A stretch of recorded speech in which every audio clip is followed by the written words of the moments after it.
Grand intérêt, c'était le travail classique d'un agent de liaison d'un réseau de renseignement. Puis ce qui est arrivé devait arriver. Je me suis fait arrêter par la Gestapo. J'ai eu des entretiens pas très agréables avec cet organisme. J'ai fait plusieurs prisons. Et puis j'ai été envoyé en camp de concentration à Buchenwald où je suis resté 2 ans.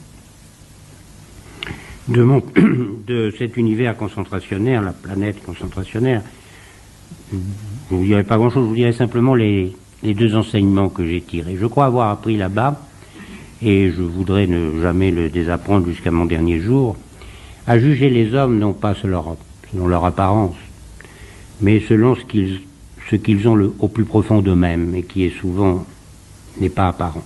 Vous savez, à Buchenwald, il n'y avait plus de bourgeois ou d'ouvriers, d'aristocrates ou de paysans, de professeurs ou d'élèves, d'hommes riches ou pauvres, d'hommes à réputation vertueuse ou d'hommes à réputation de voyous. Il y avait des hommes tous pareils, vêtus d'un mauvais pyjama rayé, crevant de faim, crevant de froid, battus,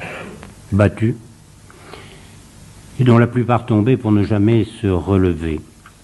Et de ces hommes, réduits au plus profond de la misère humaine, dans ces hommes apparaissait la vérité profonde, avec quelquefois la cruauté, la lâcheté, le goût de la délation, mais aussi, parfois, avec le courage et la générosité. Et je vais vous faire une confidence, c'est que bien souvent, pas toujours, mais bien souvent, j'ai rencontré la lâcheté, le goût de la délation, là où je m'attendais le moins à les trouver, et que bien souvent j'ai rencontré la générosité et le courage là où je m'attendais le moins à les trouver.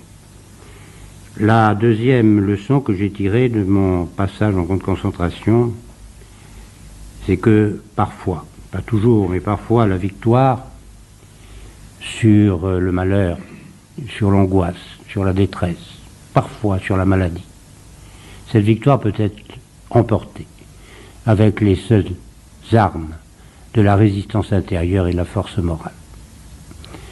Le malheur peut être grand, mais parfois l'homme est plus grand que le malheur. Voilà les 2 enseignements que j'ai retirés de ce passage en camp de concentration sur le plateau désolé de Buchenwald.